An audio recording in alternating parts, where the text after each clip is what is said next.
حضرت محمد بن ابو بکر رضی اللہ تعالیٰ عنہ فرماتے ہیں، کہتے ہیں کہ میں حضور کے ساتھ ایک جنگ پہ گیا تو واپس ہم آ رہے تھے تو اس جنگ میں بڑی فتح ہوئی۔ 5واں حصہ مال غنیمت کا ہم نے سرکار کی بارگاہ میں نذرانہ پیش کیا تو 80 اونٹ حضور کے حصے میں بھی آئے، اتنا نفع ملا۔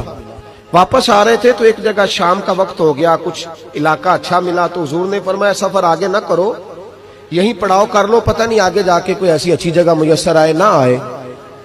حالانکہ حضور سارا کچھ جانتے ہیں، پر تعلیم امت کے لیے فرمایا یہی۔ کہتے خیمے لگ گئے، رک گئے، ایک ایک خیمے میں 2-2 4-4 آدمی۔ فرماتے میرے خیمے میں حضرت محمد بن ابو بکر جناب ابو بکر کے صاحبزادے تو میرے خیمے میں جو صحابی تھے نا وہ بڑے موٹے تازے تھے، بڑے وجود ان کا بسطۃ فی العلم والجسم، موٹے تگڑے۔ مغرب کی نماز پڑھنے ہم حضور علیہ الصلوۃ والسلام کی بارگاہ عالی مرتبت میں حاضر ہوئے، حضور کے پیچھے نماز پڑھی اقتداء میں۔ کہتے نماز مکمل کر کے نا تو صحابی کا دل کیا میں دست بوسی کروں۔ اس زمانے میں لوگ لکڑی کے جوتے پہنتے تھے، کھڑاؤں کہا جاتا تھا۔ حضور کے قدمین شریفین پر نالین مقدس نہیں تھے اور حضور کا وجود نا بڑا نازک تھا۔ صحابہ کہتے ہیں جب دست مبارک میں ہاتھ ملاتے تھے تو حضور کا دست مبارک کستوری سے زیادہ خوشبو والا ہوتا تھا اور برف سے زیادہ ٹھنڈا ہوتا تھا۔ تو فرماتے ہیں حضور کی بارگاہ میں نا نماز کے بعد جب صحابہ بکھرے تو وہ بھی آگے بڑھے سلام۔ یہ کچھ لوگ آتے ہیں سلام لینے، مجھے بڑی تکلیف ہوتی ہے جب دھکے لگتے ہیں نا تو میں کہتا ہوں یار نہ آیا کرو، ہم کون سا کوئی اتنے اعزاز والے لوگ، پھر دھکے لگ۔ اور کچھ اتنی محبت سے سلام لیتے ہیں، اتنی محبت سے سلام لیتے ہیں کہ کئی دفعہ جوڑ ہل جاتے ہیں، اتنا زبردست سلام لیتے ہیں۔ وہ پیچھے کھڑے ہوتے ہیں تو ہاتھ کھینچ لیتے ہیں۔ اب وہ طبیعت بھی نہیں چاہتی کہ کسی کو کچھ کہا جائے، لیکن وہ بعد میں محسوس ہوتا ہے کہ یہ محبت ہوئی ہے، اور محبت میں معاملات بڑے دور نکل جاتے ہیں کئی دفعہ۔ اس سلام لینے کے لیے جب آگے بڑھے نا تو جوش میں دوڑ کے آگے بڑھے، حضور کے دستے مبارک کو چوما۔ لکڑی کے جوتے پہنے تھے، حضور کے قدم مبارک پہ جوتا نہیں تھا، انہوں نے اپنے پیر سے حضور کا پیر دبا دیا۔ تو جو ہے میری بات پر، یہ باٹا کے جوتے پہننے والا جب کسی کا پیر دباتا ہے نا اور بندہ بھی تگڑا ہو تو ایک دفعہ سمجھ آتی ہے کہ کسی نے پیر دبایا ہے۔ تو محبوب کے دستے مبارک میں چھڑی رہتی تھی، سنت مبارکہ ہے چھڑی رکھنا، عصا مبارک۔ جب اس صحابی نے پیر دبایا نا تو نبی پاک اب وہ چھوڑ بھی نہیں رہے، دیر ہو گئی، پیر پہ پیر رکھ کے کھڑے، تو تکلیف محسوس کی۔ سرکار نے تو چھڑی پیٹ میں چبھائی، فرمایا یار میرا پیر تو چھوڑ دے۔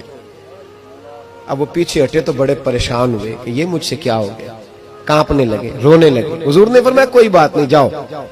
صحابہ نے بھی ذرا گھور کے دیکھا، محبوب نیچے بیٹھ گئے، اپنا قدم مبارک دبایا۔ حضرت محمد بن ابو بکر کہتے ہیں ہم اپنے خیمے میں ہم لوگ چلے گئے، عشاء کی نماز بھی حضور کے پیچھے پڑھی، پر وہ صحابی ساری رات سو نہیں سکے۔ یار یہ مجھ سے کیا ہو گیا، گرا جو ان کی نگاہ سے وہ سنبھل نہیں سکتا، میں نے حضور کو تکلیف دی، محبوب کو تکلیف دی۔ کہتے وہ تڑپنے لگے، رونے لگے۔ یہ مجھ ساری رات میں تسلی دیتا کہ یار وہ کوئی ایسی ویسی بات نہیں، اللہ نے ہمارے محبوب کو رحمت للعالمین بنایا، اور حضور جانتے ہیں کہ تو نے جان بوجھ کے ایسا نہیں کیا، لیکن وہ اندر کا جو ہے نا وہ ماحول وہ ان کو سونے نہیں دیتا۔ کہتے ہیں سحری کا وقت ہوا تہجد کا، تو سیدنا بلال حبشی آئے، خیمے کے باہر کھڑے ہو کہنے لگے بندہ کدھر ہے جس نے کل مغرب کے وقت حضور کا پیر دبایا، کدھر ہے؟ کہتے ہیں اب تو وہ اور ڈرے اور کہنے لگے لگتا ہے میری مذمت میں قرآن آ گیا۔ محبوب کی غیر ارادی بے ادبی بھی اللہ کو پسند نہیں، کہا لگتا ہے آیتیں آ گئیں، پتہ نہیں میرے بارے میں کیا حکم آیا ہوگا، آپ اپنے ابا سے کہہ کے میری سفارش کرائیں گے، جناب صدیق اکبر سے کہیں گے، کہیں ایسا نہ ہو کہ میری دنیا بھی جائے اور آخرت بھی جائے۔ کہتے تڑپتے سسکتے در رسول پہ پہنچے، سحری کا وقت حضور تشریف فرما ہے۔ کہتے اب میں اور وہ منتظر تھے کہ کوئی ایسا حکم آئے گا، پتہ نہیں کیا بنے گا، اور اس حکم کے معاملے میں پھر کہاں تک بات جائے گی۔ قربان جائے جب حضور کے سامنے کھڑے ہوئے تو سارا کچھ جاننے والے محبوب نے اپنی امت کی تعلیم کے لیے فرمایا بھائی عشاء کے بعد ہی تجھے بلانے کا ارادہ ہوا تھا، پھر خیال آیا کہ تو کہیں سویا ہوگا، سحری میں لوگ اٹھ جاتے ہیں تہجد کے لیے، اس لیے تجھے بلایا ہے۔